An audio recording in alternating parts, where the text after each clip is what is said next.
everyone, I'm Shruti Sridhar, your educator at What Next Education.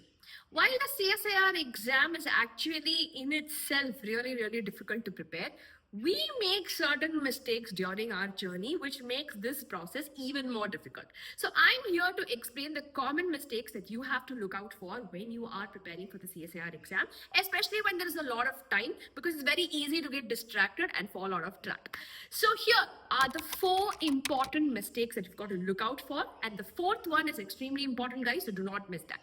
Firstly is a lack of clarity in the syllabus. Okay, now when we look at the CSIR syllabus, irrespective of which major you are specializing in, you have to attempt the life science paper, which covers 13 units, and these 13 units are very elaborate and cover different aspects of biology like biochemistry, physiology, microbiology, biotechnology, methods, and so on. So when you look at your confined knowledge from your degree, it will only cover maximum 3 or 4 elements. Now beyond that, you have to put in an effort and you have to make sure that you are covering the other units of CSIR. So clearly you need to know which are the units that you are going to choose. Obviously it's not humanly possible to master all 13 units, so you have to make sure and pick out those 8 to 9 units maximum that you think that you can do a very good job in. Okay, so this is the first thing that you have to do, which is getting clarity in your syllabus. Now once that is clear,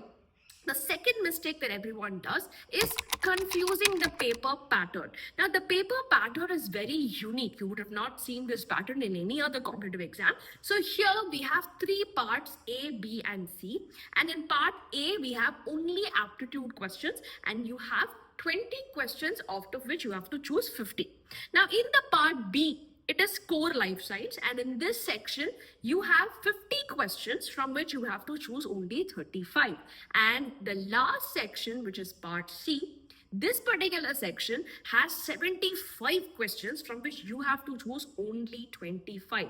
Now the marking scheme is also very different in part A, B, and C. So if you look at the part A, it is going to carry 2 marks for every correct answer and a minus 0.5 for wrong answer. Same thing with part B. But part C will give you 4 marks for every correct answer and a minus 1 for every wrong answer. So when you look at the part C, choosing 25 out of 75 is not as easy as you think. All right, and people generally think that the last section, which is part C, is carrying almost 100 marks in your paper.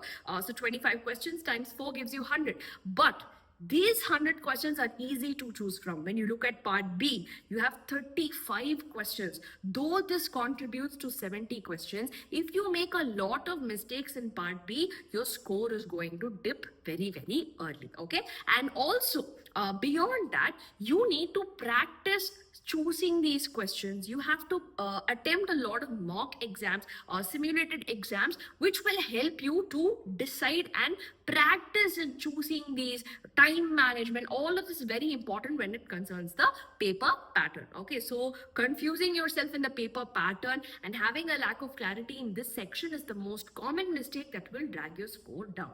Now number 3 is not using smart strategies. Now if you see in all the CSIR units that we have, in all 13 units, there are these subtopics. There are certain segments which are frequently tested, which are high weightage topics. If you do not prioritize these and you end up doing some kind of rote learning, or you pick up those concepts that are easy for you, or you think that those that are easily understandable and those that you can somehow master, you will try to score based on those topics, then that's not right, because the CSIR works based on certain units which are extremely important and most frequently asked. So even if you think that is difficult, even if you think that is not your strength and it is difficult, you will have to prioritize those units first and not stick around with those units and those subtopics that you're already confident in. All right, so definitely do look up the high yield topics, do look up the high weightage topics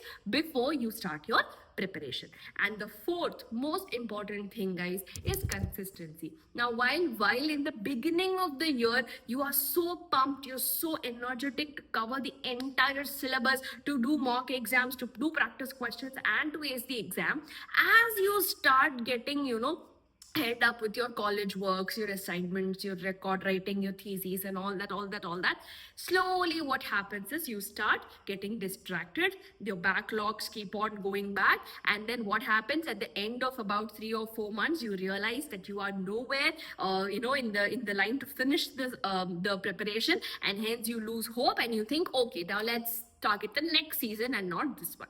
So do not lose, do not give up. Okay, this journey is not easy, but if you stick on to it and you actually do a fantastic job, definitely you have a great career prospect that's waiting for you at the end of this. Okay, so definitely look at this as a marathon, unlike a sprint. So this has to take up a lot of effort, a lot of time, and a lot of consistency in your process, and that is what will yield you a great result at the end. All right, so look out for these mistakes and make sure that you are going to change your study patterns from today. Incorporate these tips that I told you here and avoid these mistakes so that you can definitely flourish at the end of this journey. All right, I hope this was useful. If you think, yes ma'am, these are mistakes that I was making and I will change it from now, then definitely do pop up a star in the comment box, and I'll see you soon in the next video. All the best.